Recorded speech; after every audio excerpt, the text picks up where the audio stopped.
మా ఆయన స్కూటీ తోలేడు, పెద్ద బండి తోలేడు, దానికన్నా పెద్ద బండి కూడా తోలేడు. ఇంకేదో బ్యాలెన్స్ ఉండిపోయిందండి తోలడంలో. అదేంటంటే షోరూమ్ లో చూపిస్తా. ఇందుకి మేము ఏం కొంటున్నాము, ఏం కొనబోతున్నామో కూడా గెస్ చేసి కామెంట్ చేయండి.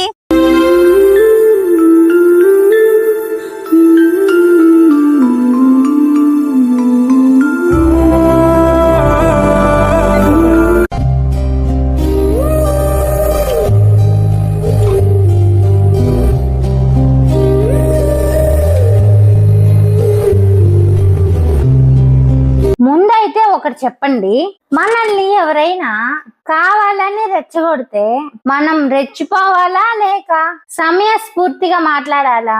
నేనైతే రెచ్చిపోయి వాళ్ళ మొహం పగలగొట్టేలాగా మాట్లాడతా. కానీ మా ఆయన నాకు ఒకటే చెప్తాడు, సమాధానం నోటితో చెప్తే కొన్ని నిమిషాలే గుర్తుంటది, అదే సమాధానం సక్సెస్ తో చెప్తే జీవితాంతం మనల్ని చూసినప్పుడల్లా వాళ్ళకి గుర్తొస్తూనే ఉంటది. అవునో కాదో మీరే కామెంట్ చేయండి.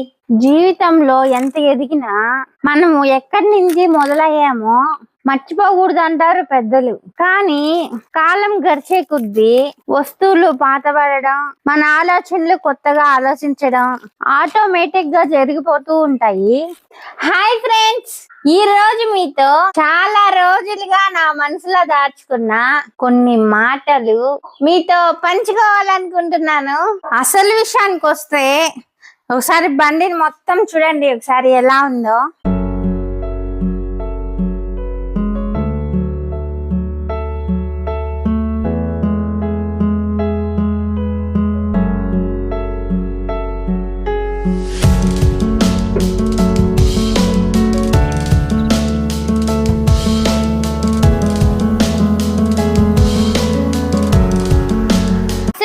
బండి ఇన్ని సంవత్సరాలు ఎందుకు వచ్చిందంటే దీనికి ఉన్న చార్జర్ ని అంత జాగ్రత్తగా చూసుకుంటాడు. ఇంకా బండిని చూసుకోడా, ఈ చార్జర్ ని బ్యాగ్ లో జాగ్రత్తగా పెట్టుకొని ఆ బ్యాగ్ భద్రంగా తీసుకెళ్లి రూమ్ లో పెట్టుకుంటాడు. మళ్ళీ ఎక్కడ పడితే అక్కడ పెట్టడు, ఎవరికి పడితే వాళ్ళకి ఇవ్వడు. ఒకసారి ఏం జరిగిందో చెప్పానా? ఒక రోజు ఒకరు ఈయన చార్జర్ అడిగితే ఈయన ఇవ్వలేదు. అందుకని అప్పటి నుంచి ఇప్పటిదాకా ఈయనతో మాట్లాడటమే మానేశారు. అసలు ఈ మనుషులేంద్రా బాబు ఇలా ఉన్నారా? అడిగితే ఇవ్వకపోయినా, పప్పు అడిగితే ఇవ్వకపోయినా, ఇంకా ఏది అడిగినా మన కాడ ఉందా లేదా వాళ్ళకి అవసరం లే, అడిగినప్పుడు ఇచ్చేయాలంతే. ఎంత కాడికి తీసుకునేదే కాదు, ఇచ్చే మనసు కూడా ఉండాలా. పోనీలే అని ఇచ్చి ఇచ్చి ఇచ్చి ఇటు రోడ్డును పడ్డాం. ఇది అందరి ఇళ్లలో ఉండేదే. ఇది పక్కన పెట్టేస్తే అసలు వీడియో చేసిందే ఈ బంగారు బుజ్జి తల్లి గురించి మాట్లాడడానికి. మధ్య మధ్యలో ఈ పెంట విషయాలన్నీ వచ్చేస్తున్నాయి. ఏం చేద్దాం, వాళ్ళు పెట్టిన బాధ అటువంటిది. అట్లాండి ఆ విషయం పక్కన పెట్టేస్తే, బండిని మా ఆయన కొన్నప్పుడు నిద్రలేయంగానే చేసే మొట్టమొదటి పని బండి ముందు కూర్చొని నీట్ గా తుడుచుకుంటాడు. కరెక్ట్ గా వారం గడిచింది, మళ్ళీ రోజు మార్చి రోజు తుడవడం మొదలు పెట్టాడు. ఇంకొక వారం గడిచింది, ఈసారి 2 రోజులకు ఒకసారి. ఇలా వారాలు నెలలు గడుస్తూ వచ్చాయా, ఇప్పుడు సంవత్సరాలు అయి కూర్చున్నాయి.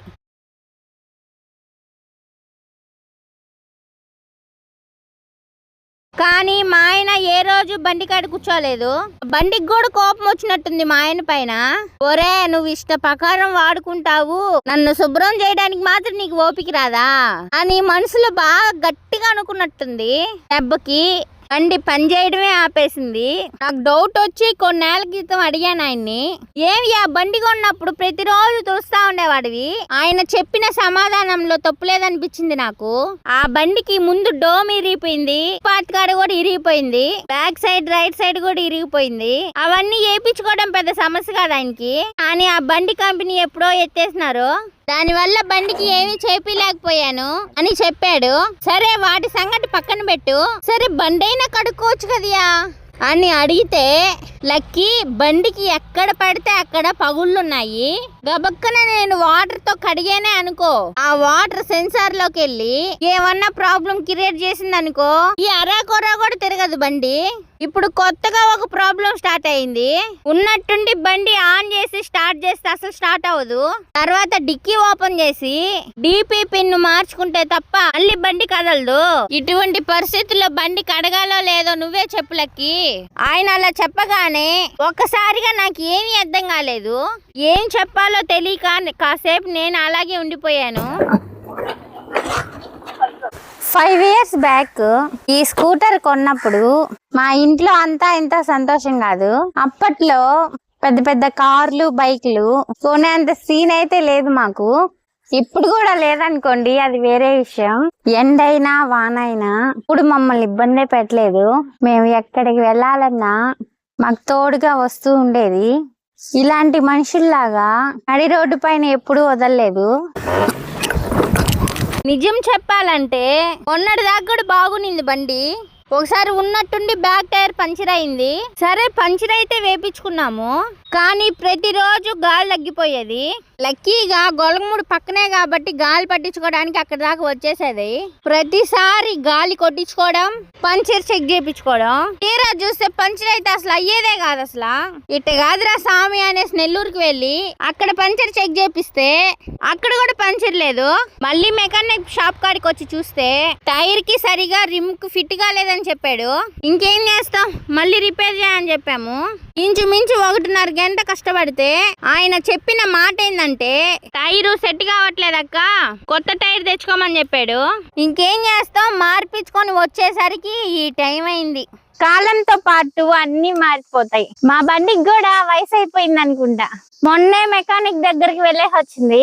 ఆ మెకానిక్ దగ్గరికి ఏమంటూ వెళ్ళిందో గాని 2 రోజులకు ఒకసారి అలిగి పుట్టింటికి వెళ్ళిన కూతురులాగా పోతానే ఉంది. ఇంకా అత్తగారి ఇంట్లో ఎప్పుడు ఉంటుందో ఏమో మరి.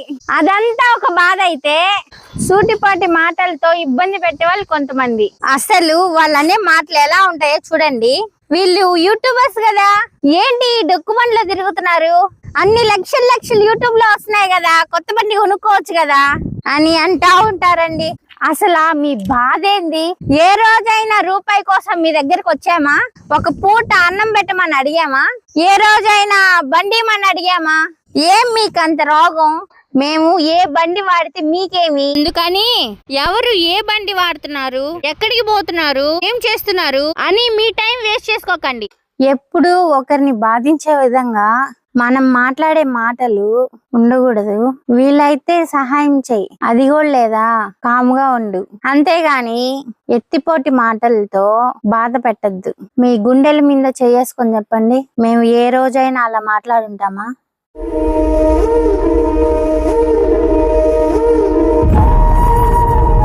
ఒకటే మాట చెప్తాను ఫ్రెండ్స్, ఎవరో మనల్ని రెచ్చగొట్టి మాట్లాడారనో హేళన చేశారనో మనం బాధపడాల్సిన అవసరమే లేదు. జనాలకి ఇది కేవలం ఒక తుప్పుబట్టిన బండే కావచ్చు, కానీ ఇది మా కష్టార్జితం అండి. మా సక్సెస్ మేము నడిపే బండిలో లేదు, మమ్మల్ని అభిమానించే మీలో, మా కంటెంట్ లో ఉంది. Okay friends, bye. వీడియో కానీ నచ్చితే లైక్ చేయండి. మరో వీడియోతో నేను మీ ముందు వస్తా.